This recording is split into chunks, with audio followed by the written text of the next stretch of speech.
Welcome to ESL Podcast's English Cafe, number 24.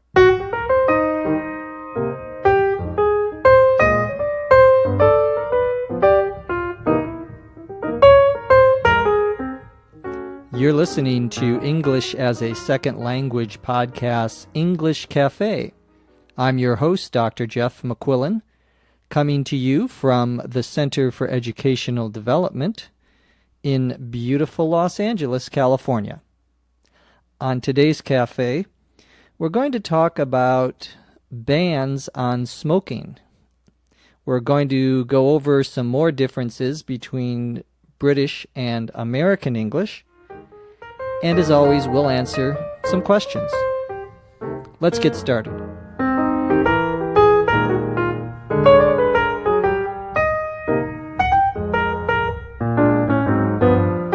I talked to my parents back in Minnesota this past weekend. I usually call them once a week. And I found out that my mother is learning how to use a new computer. And she's never had email or been on the internet before. So perhaps someday she'll be able to listen to me on the computer. So that was interesting news for me. My mother, well, I can't tell you exactly how old she is. She wouldn't like that. But she's in her 70s, let's say. So it's definitely a new experience for her. Well, I said I was going to talk a little bit about smoking bans. A ban, B-A-N, is a prohibition. It's a law that says you can't do something. We talked about smoking bans on the cafe a few weeks ago, but there's a new smoking ban which I thought was interesting, and that is here in California. One of the smaller cities has decided that you cannot smoke in any public area, even if it's outside.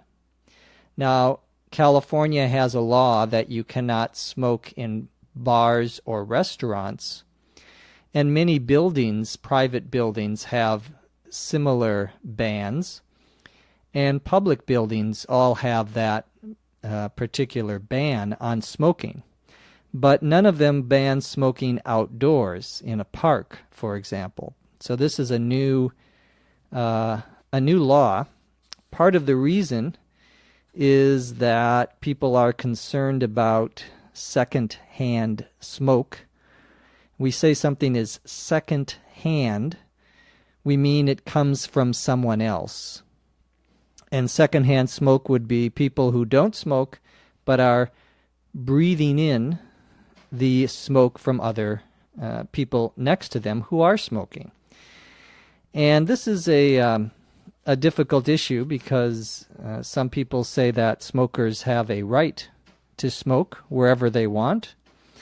And some people say that the government should protect people's health. So it'll be interesting to see if people actually obey this law in the city where it is. The city is called Calabasas here in California. Well, on the last cafe we talked about some differences between British English and American English, and I thought I would talk about a few more of those vocabulary differences. There's an old joke that the United States and Great Britain are one people divided by a common language. The idea, of course, is that if you have the same language, you should be united, but British and American English are different. So even though we both speak English, we are some ways divided because we use it differently. Well, some of the differences we talked about on the last cafe had to do with transportation, and today I thought we would talk a little bit about clothing. It's the springtime, and during the spring and still the winter in many parts of the world, you often need to have boots. Now, a boot, B-O-O-T, in American English, are things that you put on your feet. They're like very heavy shoes. And sometimes they can be of rubber, particularly for rain boots. Or if it's for snow, they can be rubber and be very thick. In England, boots are called wellies. Wellies, W-E-L-L-I-E-S. And this is what we would call in the U.S. boots. Wellies are always made out of rubber, and again, it's for something that you would wear in the rain. Another American word for boots is galoshes. Galoshes, G-A-L-O-S-H-E-S. But that's a little more old-fashioned, not as common. In England, a boot, B-O-O-T, is part of the car. It's what we would call in the United States the trunk of the car. The trunk, T-R-U-N-K. The trunk of the car is the back of the car where you put things, where you can store things. There is the trunk in back, and in front of the car there is the hood, H-O-O-D, which you open up.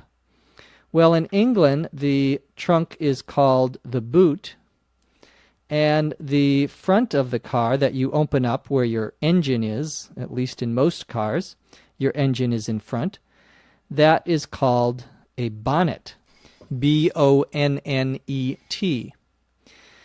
Now, in American English, a bonnet is a piece of clothing, so it gets very confusing.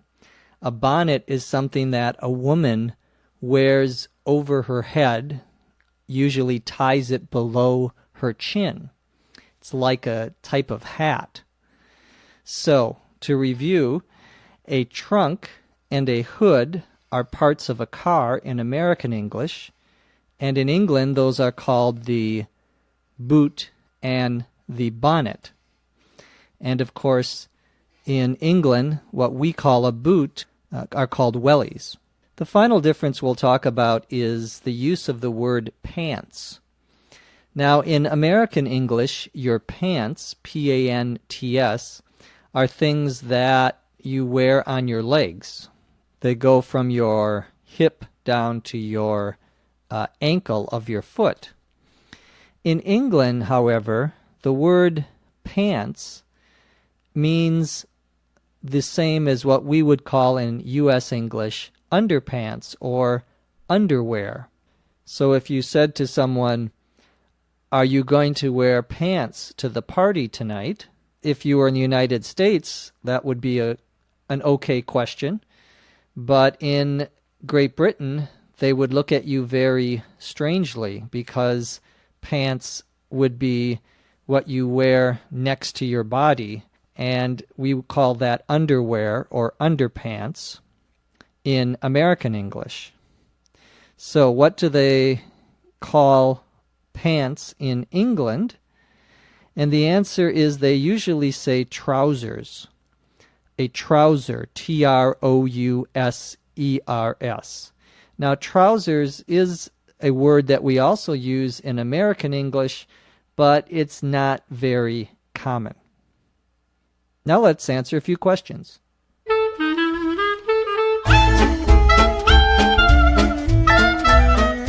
Michael from Germany has our first question today.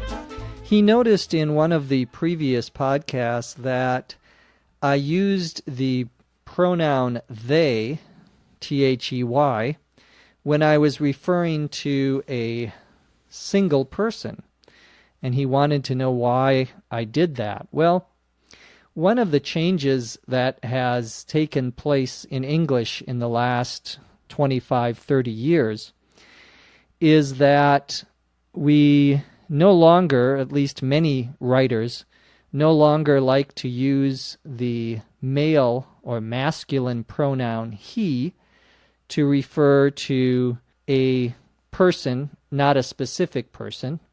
When you're talking about a single person, but you don't know if it's a man or a woman, we used to use the pronoun he. But many writers are now using the plural pronoun of they. Now, this is a little confusing sometimes, and not all American writers or speakers use they instead of he, but it is somewhat common. Similarly, we used to use very commonly the word man, M-A-N, to sometimes refer to both men and women. And now many writers will say men and women or people. So they avoid the use of man to refer to both men and women. So it's one of those changes in language. Not everyone does it yet. Maybe some will never do it. But it's something that I have gotten into the habit of or gotten used to using in the last several years. Alexander from Moscow in Russia has a question about the difference between a wage and a salary. Well, both of these words are used to talk about the money that your company gives you, the company you work for gives you. A wage, W-A-G-E, is when you are paid by the hour. So if you get $20 an hour or $10 an hour, and you count up the number of hours you work, and that's how much the company gives you, then you have a wage. We sometimes say an hourly wage.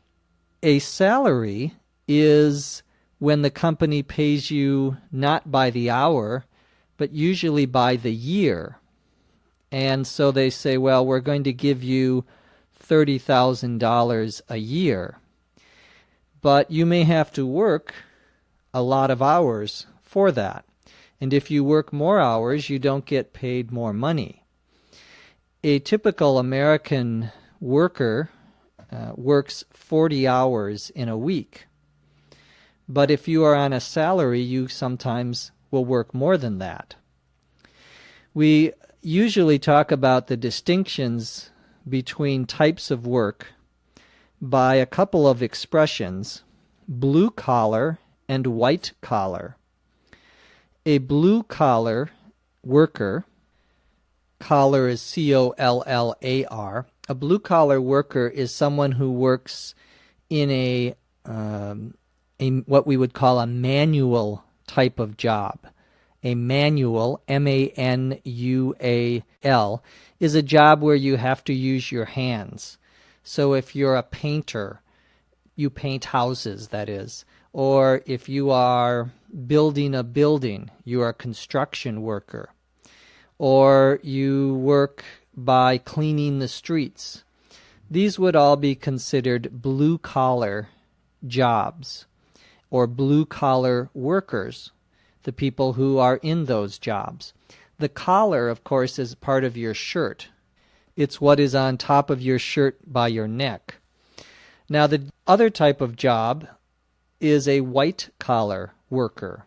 And a white-collar worker, or a white-collar job, is someone who works in an office, usually someone who has a job where they have to wear a nice shirt, maybe a shirt and tie to work. This would be a white-collar worker, like a lawyer or a doctor or a university professor. These are called white-collar jobs. And typically, blue-collar jobs are paid by the hour, tend to be jobs where you have a wage, and white-collar jobs tend to be on a salary. Our final question comes from Mustafa in Montreal, Canada. He wants to know the difference between the expression now and right now. What does the word right add to the meaning of that expression? For example, I am going to leave now. I am going to leave right now. The difference is, again, one that we've talked about a little bit before, and that is emphasis. When you are trying to emphasize that we are leaving immediately. I am leaving right now means at this very second, at this very minute. If you say I'm leaving now, well, maybe you're leaving right now, but maybe you're leaving in a few more minutes. You're not expressing the same sort of emphasis, same sort of immediacy as the use of the word right here. That's all we have time for. Be sure to visit our website at eslpod.com for more information about this podcast. From Los Angeles, California, I'm Jeff McQuillan. Thanks for listening. We'll see you next time on the English Cafe. ESL Podcast English Cafe is written and produced by Dr. Jeff McQuillan. This podcast is copyright 2006 by the Center for Educational Development.